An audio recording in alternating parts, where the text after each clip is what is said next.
तो गाइस कैसे हैं आप सब लोग। शैंग्रीला के एपिसोड 48 के साथ हाजिर हो। तो लास्ट एपिसोड के एंड पे हमने देखा था कि हमारा शिमू जो होता है वो तालिस्मन बनाने में फेल हो जाता है, क्योंकि तालिस्मन को जो होता है वो अपनी एनर्जी के साथ इंस्क्राइब करना होता है, उनकी राइटिंग्स लिखनी होती है पेपर्स के ऊपर, लेकिन वो ये नहीं कर पाता। तो इसी के साथ ही मास्टर जब उसे देखते हैं कि वो काफी ज्यादा निराश हो गया है, तो वो उसे कहते हैं कि यहाँ पर कंपटीशन हो रहे हैं। तुम्हें पता है ना कि यहाँ पर हर 3 महीने के बाद एक कंपटीशन होता है जिसमें नेड सैपल्स भी हिस्सा ले सकते हैं। तो वो कहता है लेकिन मास्टर वो तो 1 साल के लिए हमें कंपटीशन में बैन है कि हम लोग नेड सैपल्स जो 1 साल के लिए कंपटीशन में हिस्सा नहीं ले सकते। तो मास्टर से कहते हैं कि वो तो तुम्हारे डिसाइपल्स के लिए है कि तुम 1 साल के लिए हिस्सा नहीं ले सकते ताकि तुम्हें फाइटिंग से रोका जा सके, लेकिन अगर तुम में से कुछ यहाँ पर हिस्सा लेना चाहते हैं तो वो हिस्सा ले सकती हैं। असल में ये कोई बैन नहीं है। जबकि मुझे लगता है कि इस बार तो बहुत सारे ऐसे डिसाइपल होंगे न्यूबीज जो कि अपनी रैंकिंग को बढ़ाने के लिए इस बार के कंपटीशन में हिस्सा लेने वाले हैं। उनमें तुम्हारे कुछ दोस्त भी हो सकते हैं जिन लोगों ने दूसरे ग्रुप्स को ज्वाइन कर लिया है। तो ये बात सुनने के बाद मैं शिमू भी काफी ज्यादा हैरान होता है। मास्टर जू से कहते हैं कि पिछले कई महीनों से तुम यहाँ पर बहुत ज्यादा कड़ी मेहनत कर रहे हो, मुझे लगता है कि तुमने यहाँ पर काफी ज्यादा मेहनत की है, तो क्यों ना तुम जाकर कंपटीशन में हिस्सा लेकर देखो कि तुम्हारी रैंकिंग क्या है।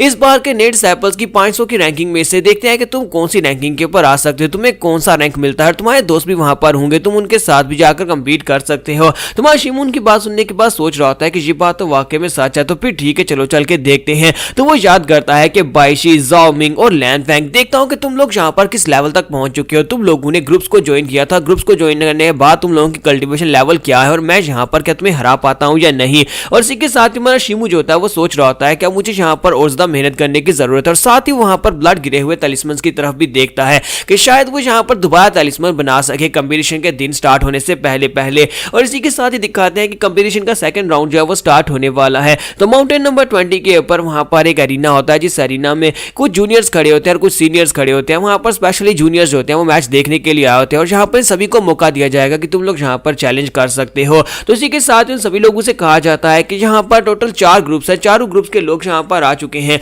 चारों बड़े ग्रुप्स जिनके बारे में आपको पहले से पता है कि ज़ुनलिंग ग्रुप, लीहाओ ग्रुप, ज़ूलोंग और टाइजू ग्रुप जो है, ये सारे 4 ग्रुप हैं, और चारों ग्रुप जो है यहाँ पर कंपीट करने वाले हैं रैंकिंग्स के लिए। और इसी के साथ ही कैल्डर जो टैबलेट के ऊपर खड़े होते हैं, सॉरी बैठे होते हैं, वो टैबलेट के ऊपर से उन लोगों से कहता है कि जितने डिसाइपल्स हैं सभी लोग मेरी बात को ध्यान से सुनो। आज यहाँ पर तुम सभी लोगों का जो सीजनल टूर्नामेंट है वो स्टार्ट होने वाला है, और आज यहाँ पर जितने नेड सैपल्स हैं वो फाइट करेंगे। नेड सैपल्स जो है वो अपनी रैंकिंग के हिसाब से अपने से 50 लेवल ऊपर वाले डिसाइपल को चैलेंज कर सकते हैं। यानी कि अगर आपका रैंक 1 है और आप यहाँ पर रैंक नंबर 49 को चैलेंज कर सकते हैं, लेकिन इससे ज्यादा वाले को चैलेंज करना जो है वो प्रोहिबिटेड है, क्योंकि इससे आपको नुकसान पहुंच सकता है। लेकिन आप यहाँ पर चैलेंज कर सकते हैं। इस कंपटीशन के दौरान आप लोग यहाँ पर कोई भी मेथड को यूज कर सकते हैं, अपनी फुल पावर्स को रिलीज कर सकते हैं, अपनी किसी भी चीज, अपनी किसी भी तलिस्मन या फिर अपनी किसी भी तलवार या फिर किसी भी स्पेशल मैजिकल पावर्स को यूज कर सकते हैं अपने अपोनेंट को हराने के लिए। लेकिन मेरी एक बात को याद रखना, यहाँ पर कोई भी किसी दूसरे डिसाइपल को जान से नहीं मार सकता। इस कंपटीशन का सिर्फ एक ही रूल है कि जान से नहीं मारना, और इसके अलावा तुम यहाँ पर कुछ भी कर सकते हो। और यहीं पर वो कहते हैं चलो ठीक है अब तुम लोग अपने कंपटीशन को स्टार्ट करो। वहीं पर टैबलेट के ऊपर ही वो लेट जाते हैं, जबकि बाकी के सभी डिसाइपल्स जो होते हैं वहां पर खुश हो जाते हैं कि अब यहाँ पर हम लोग एक दूसरे को चैलेंज कर सकते हैं। पर रैंकिंग्स बिल्कुल ओपन होती है, कोई भी डिसाइपल किसी को भी चैलेंज कर सकता है। तो ब्लैक डीमन सेक्टर के जो कंपटीशंस होते हैं ये बहुत ज्यादा रूथलेस होते हैं, क्योंकि यहाँ पर जो 4 ग्रुप्स हैं वो चारों ग्रुप्स एक दूसरे के साथ कंपीट करते हैं, और सभी लोग यहाँ पर रिसोर्सेज के लिए एक दूसरे के साथ कंपीट करते हैं।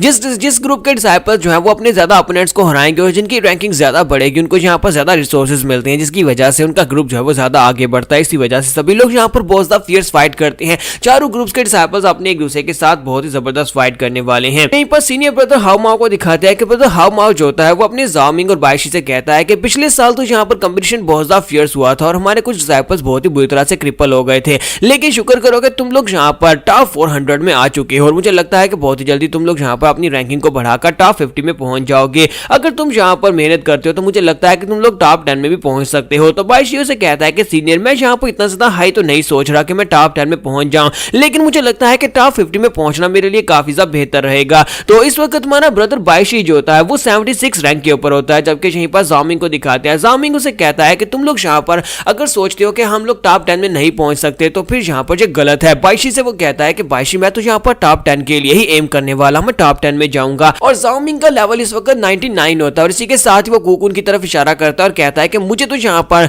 टॉप 30 में पहुंचने के बाद इस बंदे को चैलेंज करना है। मैं यहाँ पर टॉप क्लास में जाकर इसको चैलेंज करूंगा, इसे फाइट में हरा दूंगा। जबकि कुकुन उसकी तरफ देखता है तो वो इसे इशारा करते हुए कहता है कि मैं तुम्हारी गर्दन काट दूंगा, लेकिन इसी के साथ ही वो इसको इग्नोर कर देता है, और इस बात से ज़ाओमिंग काफी ज्यादा गुस्सा होता है। जब किसी के साथ ब्रदर जिन आगे बढ़ता है और उसे कहता है कि ब्रदर ज़ाओमिंग मुझे लगता है कि तुम्हें तुम्हें यहाँ पर होशियार रहने की जरूरत है। हाँ ये बात ठीक है कि तुम्हारे एक दोस्त ब्रदर शिमू ने इसको हरा दिया था फाइट के दौरान, लेकिन अफसोस कि उस वक्त इसने फुल पावर को रिलीज नहीं किया था। अगर ये फुल पावर को रिलीज करे तो ये हमारी बराबरी कर सकता है। इसका मतलब यह है कि तुम्हें यहाँ पर इसको इतना भी लाइटली लेने की जरूरत नहीं है। तुम यहाँ पर टॉप 10 में पहुंच जाओगे, उसके बाद तुम्हें यहाँ पर समझ आएगी कि एक सीनियर और एक न्यूबी में क्या फर्क होता है। वो यहाँ का सीनियर और तुम यहाँ पर एक न्यूबी हो। हालांकि तुम्हें वो दिखाई देने में काफी कमजोर दिखाई दे रहा होगा, लेकिन असल में वो कमजोर नहीं है। इसी के साथ ही सीनियर ब्रदर हामा उनसे पूछता है कि तुम लोग यहाँ पर शिमू की काफी ज्यादा तारीफें किया करते थे, वो इस कंपटीशन में क्यों नहीं आ रहा? और मुझे लगता है कि पिछले कई महीनों से मैंने उसका नाम भी नहीं सुना, वो कहाँ पर चला गया, वो कहीं दिखाई भी नहीं दिया। तो ये बात सुनने के बाद बायशी भी काफी हैरान होता है और कहता है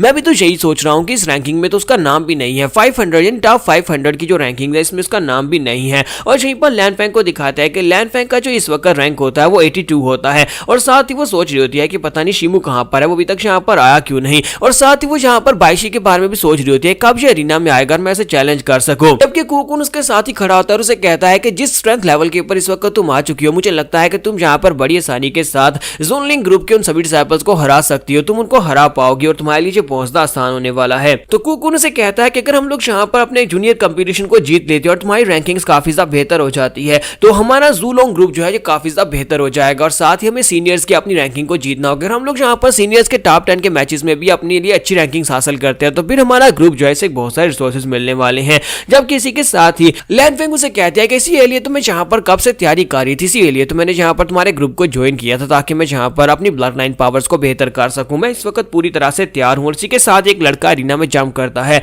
जो कि टाइजू ग्रुप से होता है। तो वहां पर आने के बाद कहता है कि मैं टाइजू ग्रुप से नंबर 82 लैन फेंग को चैलेंज करता हूँ, लैन फेंग जल्दी से यहाँ पर आ जाओ। तो लैन फेंग कहती है ये लड़का फिर से मुझे चैलेंज कर रहा है। और इसी के साथ ही वो कहती है लास्ट टाइम तुम मुझसे हारे थे और फिर से यहाँ पर हारने के लिए आ गए। और इसी के साथ ही वो वहां पर अरीना में चली जाती है। जब वो अरीना में जाती है तो बायशी उसे देखती बहुत ज्यादा खुश हो जाता है। और इसी के साथ ही दूसरी तरफ से दूसरे अरीना में एक लड़की जो होती है वो हमारे बायशी की तरफ इशारा करती है और कहती है कि लड़के तुम काफी स्ट्रॉन्ग लगते हो, क्यों ना तुम यहाँ पर अरीना में और आकर मुझसे फाइट करो। तो इसी के साथ ही हमारा बायशी जो होता है उसके चैलेंज को एक्सेप्ट करता है और जंप करते हुए अरीना में चला जाता है। दोनों अरीनाज में एक टाइम के ऊपर फाइट स्टार्ट हो जाती है। जबकि ज़ाओमिंग बेचारा वहां पर सोच रहा होता है कि ये क्या, मुझे यहाँ पर फाइट के लिए कोई चैलेंज क्यों नहीं करता। इन सभी को क्या लगता है कि मैं बहुत ज्यादा स्ट्रॉन्ग हूँ या फिर इन सभी को लगता है कि मैं बहुत ज्यादा कमजोर हूँ, इसी वजह से कोई मुझे चैलेंज ही नहीं कर रहा। और इसी के साथ ही तीसरे अरीना में एक फाइट दिखाते हैं जहां पर एक सीनियर डिसाइपल जो होता है जिसका रैंक जो होता है कम से कम 200 लेवल्स हायर होता है, वो वहां पर ऊपर खड़ा होता है और उसे कहता है कि तुम्हें क्या लगता है कि तुम यहाँ पर मुझे चैलेंज कर सकते हो। हमारे शिमू के पास अभी तक यहाँ पर कोई भी रैंकिंग नहीं होती, वो टॉप 500 में भी नहीं आया होता, लेकिन उसने जिस लड़के को चैलेंज किया होता है वो इस वक्त रैंक नंबर 60 के ऊपर होता है। तो हमारा शिमू उसके सामने खड़ा होता है। बाकी के सभी देखने वाले भी काफी हैरान हो रहे होते हैं और कहते हैं कि ये लड़का कौन है, हमने इसके बारे में कभी क्यों नहीं सुना